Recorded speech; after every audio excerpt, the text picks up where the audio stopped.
हर हर महादेव। और जितना धर्म का प्रचार होता है, जितना प्रचार होता है उतना पतन भी होता है फिर। तो हमारे जो धर्म में जैसे शिवलिंग के ऊपर बातें करते हैं, महिलाएं हाथ नहीं लगाती, है ना। तो वो लिंग नहीं है, लिंक है, LINK लिंक।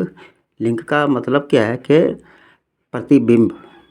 पहले मूर्ति तस्वीरें कुछ नहीं होती थी, तो वहाँ पर अनादिकाल से, तो वहाँ पर अपना क्या है कि शंकर जी का प्रतिबिंब हमने क्या करा कि शिव का प्रतिबिंब जो था वो हमने मट्टी से खोदी, उसका प्रतिबिंब हमने बना दिया।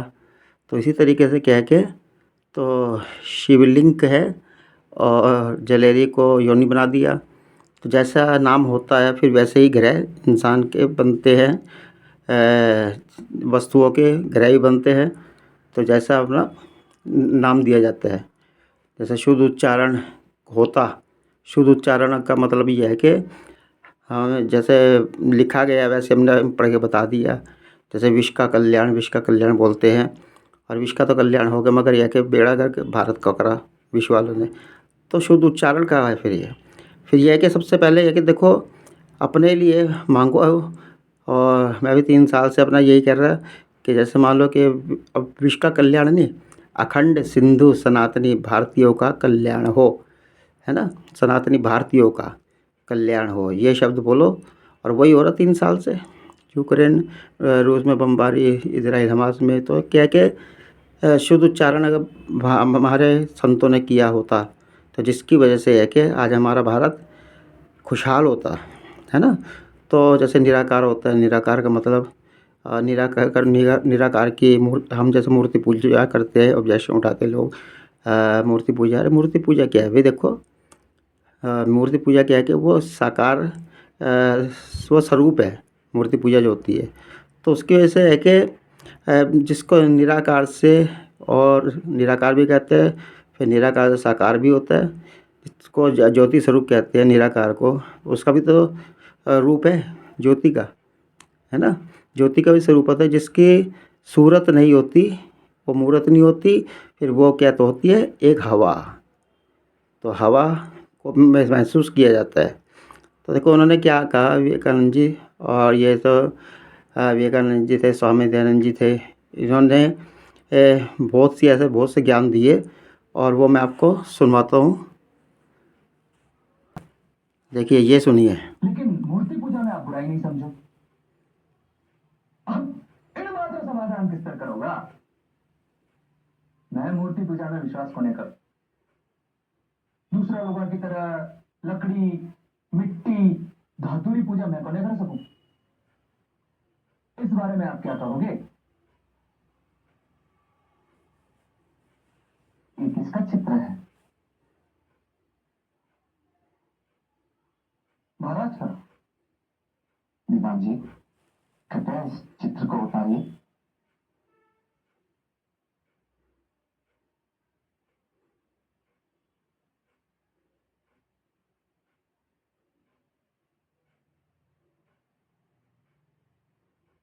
दीवान जी, इस पर थूकिए। मैं कह रहा हूं थूकिए, थूकिए इस चित्र पर।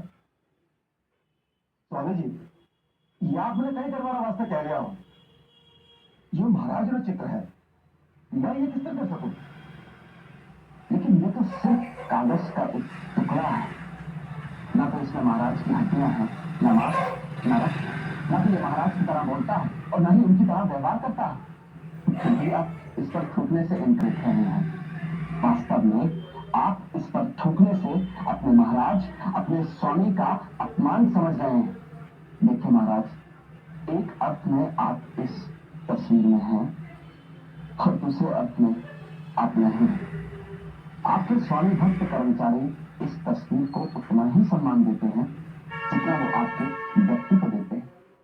यही बात उन भक्तों पर लागू होती है जो पत्थर या धातु की देवी देवताओं की मूर्तियों की पूजा करते हैं।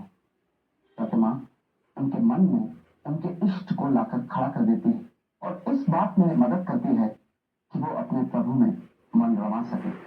वास्तव में वो पत्थर या धातु की मूर्ति की पूजा नहीं करते। महाराज, सभी लोग एक ही ईश्वर की पूजा करते हैं, उस ईश्वर की जो परम आत्मा है, शुद्ध ज्ञान की चरम सीमा।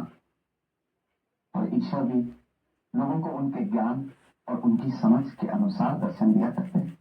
स्वामी जी, आप अंधविश्वास के खिलाफ हो। मेरे भाई देखा आपने, एक चीज़ और है कि हम जैसे कहते हैं कि शिवलिंग कैसे रखे या ना रखे घर के अंदर। जो देखो शिवलिंग रखो मगर कोई स्थापित ना करी हुई चीज़ नहीं हो घर के अंदर, मंदिर में अच्छी लगती है। और ये है कि वो चली तो नहीं चाहिए, जितनी बड़ी भी हो, जब मूर्ति कितनी भी हो, चली तो नहीं चाहिए ना। तो उसी तरीके से क्या है कि भ्रम में हमें डाल के रखा हुआ, जो भ्रम की बातें करते हैं, जो भ्रम का ज्ञान देते हैं, जो भ्रम मुहूर्त में ना उठे वो भ्रम को क्या जानेगा। तो किताबों से जो ली गई बातें जो होती है वो एक क्या होता है कि एक नकल होती है, नकल। इस बारे में आप क्या कहोगे? ये सुनना बस आप। हर हर महादेव।